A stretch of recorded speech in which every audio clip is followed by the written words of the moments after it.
Viva Voz, com Vera Magalhães.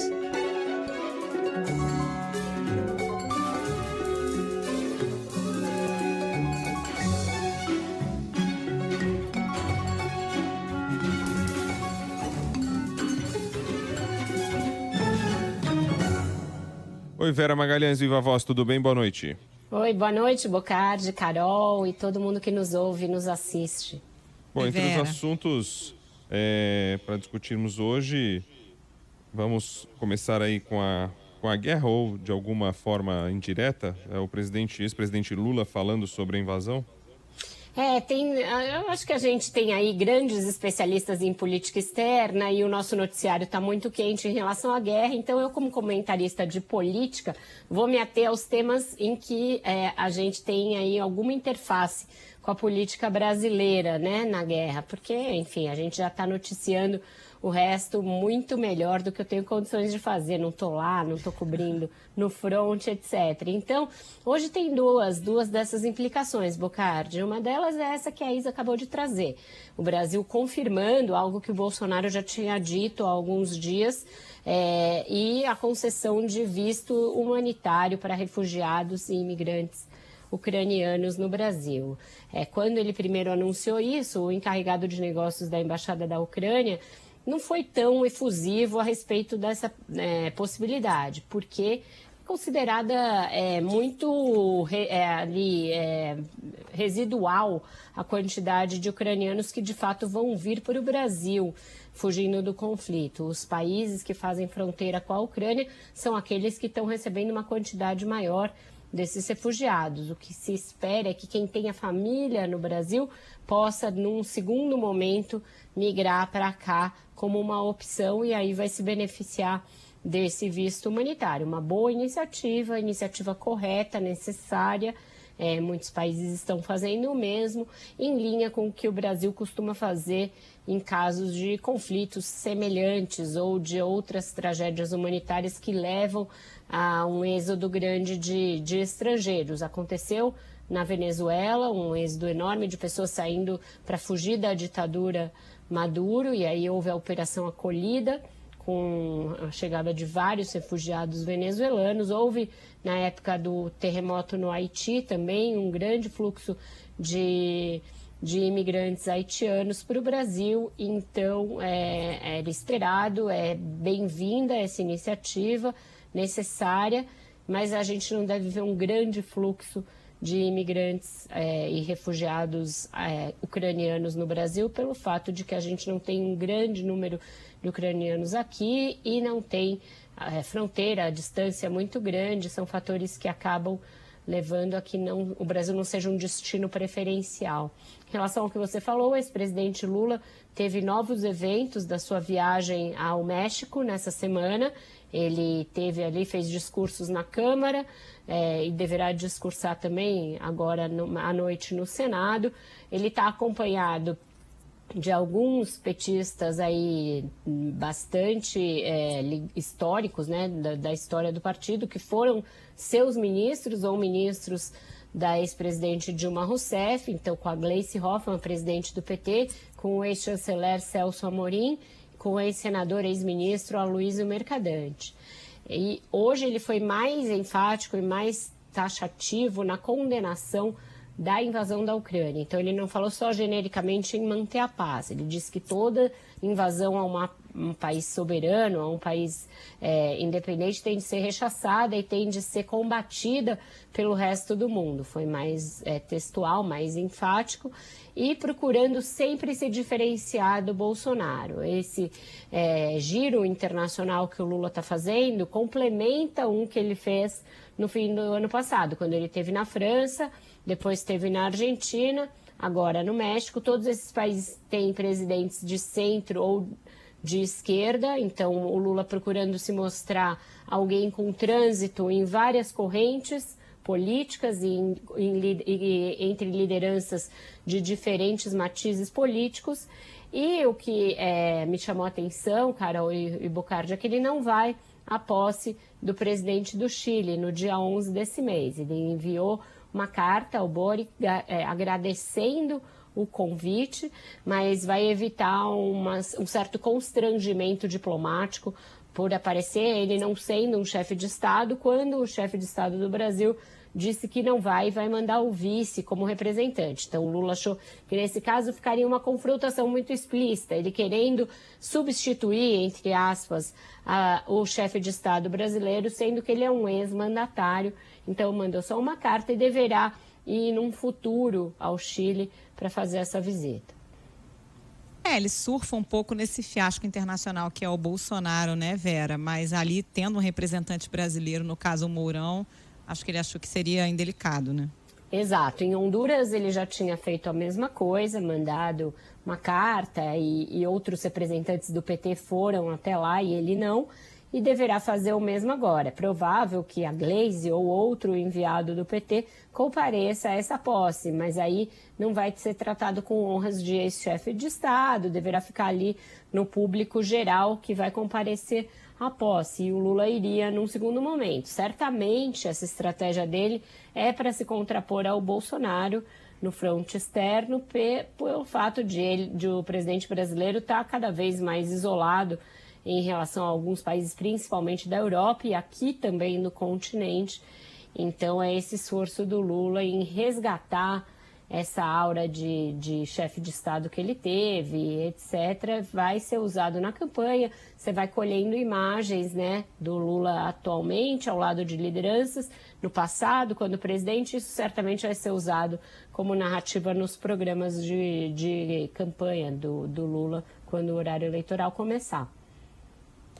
Falando de João Dória aqui em São Paulo, já de olho aí na campanha presidencial e no tempo que tem ainda à frente do governo de São Paulo, vai adotando medidas aí que possam trazer aí qualquer popularidade a ele, né?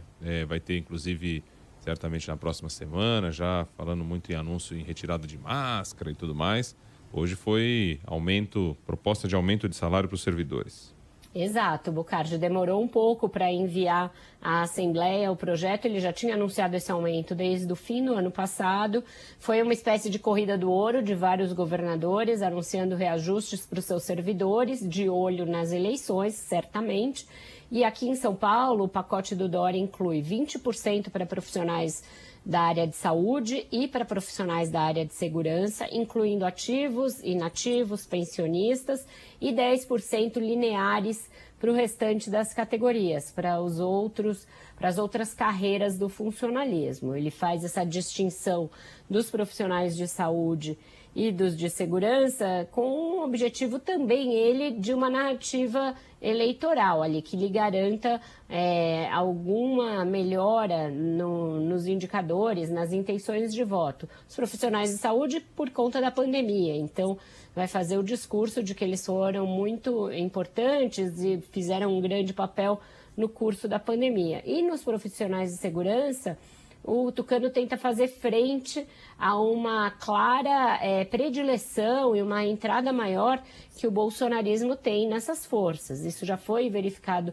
em algumas situações em São Paulo, em manifestações de comandantes ou de pessoas de outras patentes da Polícia Militar, sobretudo, e o Dória tenta fazer frente a esse predomínio bolsonarista. É algo difícil de conquistar, porque está muito impregnado nos vários estamentos, principalmente da Polícia Militar, esse bolsonarismo. E o Bolsonaro tem surfado nessa onda, tem feito questão de manter essa entrada, esse canal, inclusive com os seus filhos e com outros apoiadores. Mas é uma tentativa do Dória.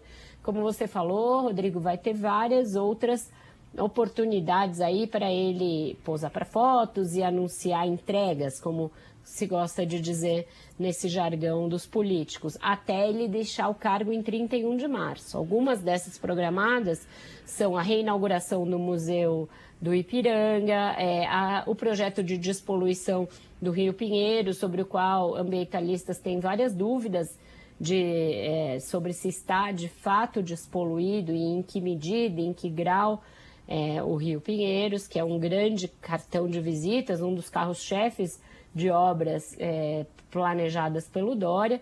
E essa questão das máscaras, que é algo que várias prefeituras, vários governos de estado estão pensando em flexibilizar e que deverá haver um anúncio na semana que vem, na quarta-feira da semana que vem. Como é que está o negócio em Minas, Vera? Também tem isso, né? Porque Minas enfrenta esse movimento que já teve indicativo de greve por parte das forças de segurança, mas segue sem avanço, Carol. Teve uma nova rodada de renegociações nesta quinta-feira. O governo não concorda com o reajuste pedido pelos policiais, pelos agentes penitenciários e os outros da cadeia de segurança. O que ele tem acenado, o governo de Minas, com reajuste da ordem de 10%, que não atende o que a cobrança de que haja uma recomposição na ordem de 24%, que se somaria a uma parcela que já foi paga lá em 2019. Então segue sem avanço. Semana que vem tem outras manifestações marcadas, daquelas que a gente viu na semana passada, com muita gente nas ruas, tomando as ruas, mas o fato é que, por enquanto, parece haver uma hesitação das forças de segurança em decretar uma greve efetiva ali, que pare todo o sistema de segurança. Não foi isso que aconteceu até aqui, mas eles já acenaram com essa possibilidade e depois da semana que vem, se não houver avanços nas negociações, a gente pode sempre esbarrar em movimentos desse tipo. O tom é sempre meio ameaçador, né? Um dos líderes aí do movimento, de uma associação de policiais, falou: estão pagando para ver. Então é sempre em tom muito ameaçador. E a gente já falou aqui sobre a inconveniência e a inconstitucionalidade de forças que têm armas e que, portanto, têm o dever constitucional de zelar pela segurança da população, fazerem greves que, nesses casos, se assemelham mais a motins do que a greves, né? Ô Vera, e esse troca-troca no comando da Polícia Federal, hein? Não para ninguém ali, vai só trocando. E aí, para quem prega uma polícia independente, realmente não condiz, né, esse troca-troca. Independente mesmo, teria lá a mesma pessoa competente para tocar isso eternamente. Deveria até ser uma outra forma, né, do que essa, de trocar ao interesse do ministro da Justiça. De ter um mandato ou ter algumas garantias, tanto para o diretor-geral da polícia quanto para os cargos a ele subordinados, né, Bocardi? Porque na semana passada a gente falou aqui da troca do diretor-geral, entrou o Márcio Nunes no lugar do Paulo Maiorino e agora ele está anunciando troca numa área muito sensível, que é a divisão que cuida de investigações de crime organizado e também de corrupção. É nesse guarda-chuva que se encontram as investigações contra o presidente Jair Bolsonaro, aquelas que têm inquéritos vinculados ao Supremo Tribunal Federal. O atual coordenador dessa divisão, que chama DICOR, é o Luiz Flávio Zampronha, é um delegado muito conhecido da Polícia Federal, foi o delegado que comandou, por exemplo, as investigações da CPI dos Correios, lá atrás, em 2005. Ele teve grande notoriedade naquela ocasião.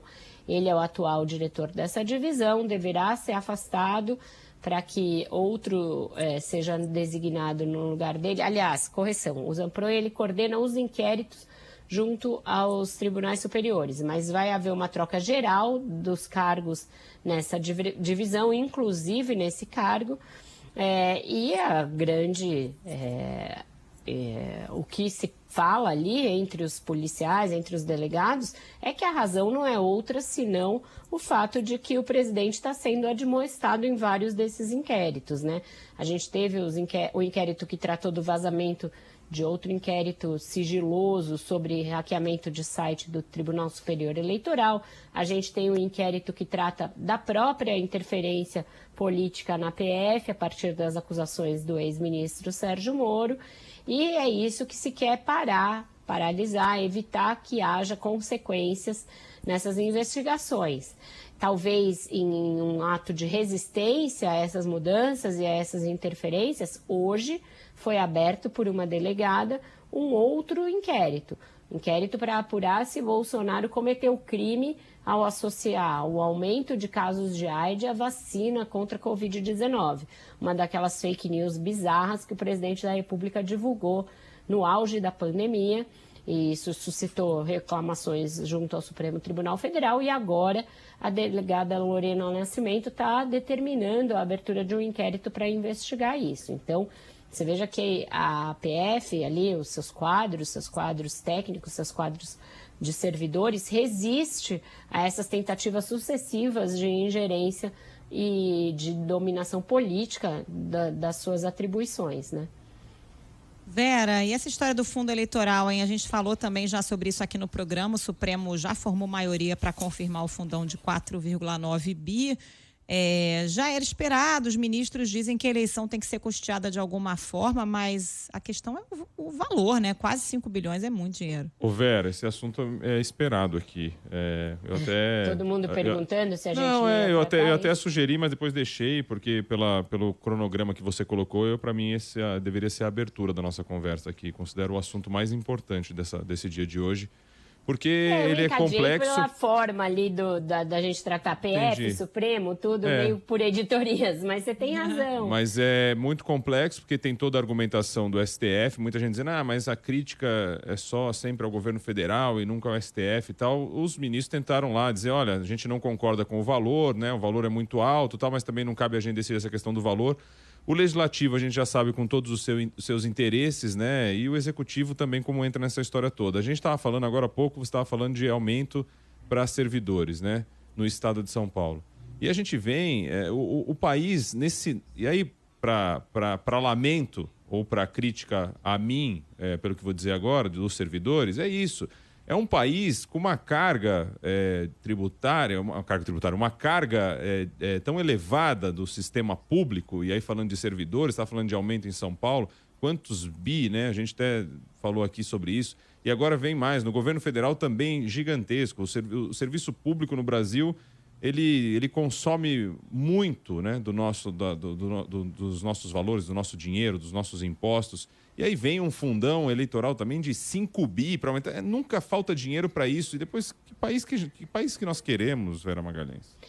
O que acontece aí é que o Supremo está correto nisso que ele diz. O que ele tem de dizer é se o fundão e o valor estipulado para eles são ou não constitucionais. É essa a sua atribuição. Então, eles foram demandados por uma ação do Partido Novo e aí lhes coube responder se era constitucional ou não o reajuste que foi promovido. E entenderam por maioria contra o voto do relator, que era o ministro André Mendonça, primeiro julgamento importante que o André Mendonça relata no plenário, e ele ficou vencido com o apoio apenas do Ricardo Lewandowski, a tese dele. Mas os demais acharam que sim, é constitucional o valor determinado, mas aproveitaram para fazer nos seus votos várias críticas a esse valor que eles consideram excessivo. Muitos ministros trataram disso, a ministra Rosa Weber falou disso, a ministra Carmen Lúcia falou, o ministro Edson Fachin, vários deles, o Toffoli chegou a fazer um contraponto entre o alto valor designado para isso e o fato de que o orçamento desse ano tem o menor valor em investimento público de toda a história do orçamento da União. Então, nesse caso, Bocardo, se a gente tiver que atribuir responsabilidades, nesse caso não é nem do governo federal a principal responsabilidade por isso é do Congresso, que legislou em causa super própria nesse caso, porque com o fim do financiamento privado de campanhas por empresas, esse fundão virou a única maneira, a principal maneira de se custear campanhas. Continua rolando Caixa 2, que a gente sabe que continua comendo solto, mas oficialmente essa é a grande fonte de recursos, porque a doação por pessoas físicas é um negócio que não colou no Brasil, não evoluiu, ninguém doa, etc. Então, você tem o autofinanciamento, então candidatos muito ricos investem bastante nas próprias candidaturas, foi o caso do Meirelles em 2018, e outros candidatos com esse perfil de empresários, etc., e tem essa possibilidade do fundão.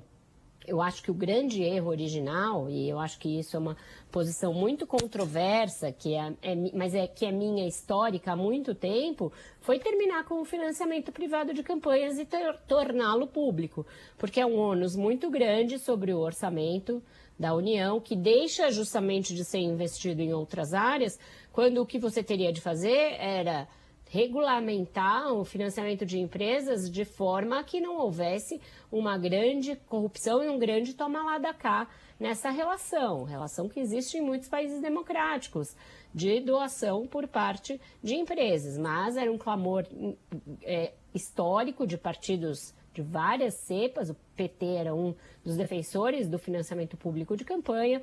Depois de escândalos como Mensalão, Petrolão, etc., esse clamor para que se acabasse com o financiamento privado cresceu muito. O ministro Roberto Barroso foi até um dos defensores da criação do financiamento público de campanha, e o Supremo acabou julgando inconstitucional algo que, a rigor, não era inconstitucional, porque durou muitos anos, que foi o financiamento privado de campanha, né? Ele não era inconstitucional, ele suscitava corrupção da maneira como estava sendo feito. Então, agora você criou um dilema. Se você não pode que empresas financiem, quem vai custear a democracia? Democracia tem um preço, você precisa fazer eleições, você precisa fazer com que os candidatos sejam conhecidos, e aí você tem que dar alguma igualdade de armas, porque senão você só vai ter candidatos muito ricos bancando a própria campanha. É um tema muito complexo, eu acho 4 milhões e 900 um escárnio, muito dinheiro. Mas, por outro lado, foi uma situação que foi sendo gestada em várias etapas. Cada um tem a sua parcela de contribuição aí nisso. Deixa eu colocar aqui.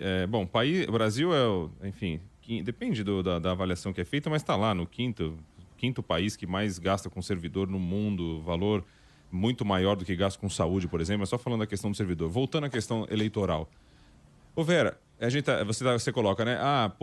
Poderia ser o financiamento privado e tal. Eu queria um pouco mais além. No mundo de hoje, onde a gente tem a tecnologia da maneira que a gente tem, chegando a todas as pessoas, você tem telefone celular e pessoas conectadas nesse país aqui, quase o número de telefone é o número de pessoas. As pessoas se conectam, as pessoas têm acesso. Por que a gente tem que aumentar tanto o valor, sendo que tudo depois da transformação tecnológica acabou sendo com um custo muito menor? E a gente fala isso com propriedade, que é o nosso meio, a gente lida com isso. A gente passou a fazer essa transmissão que a gente está fazendo aqui de uma forma muito mais barata do que já foi.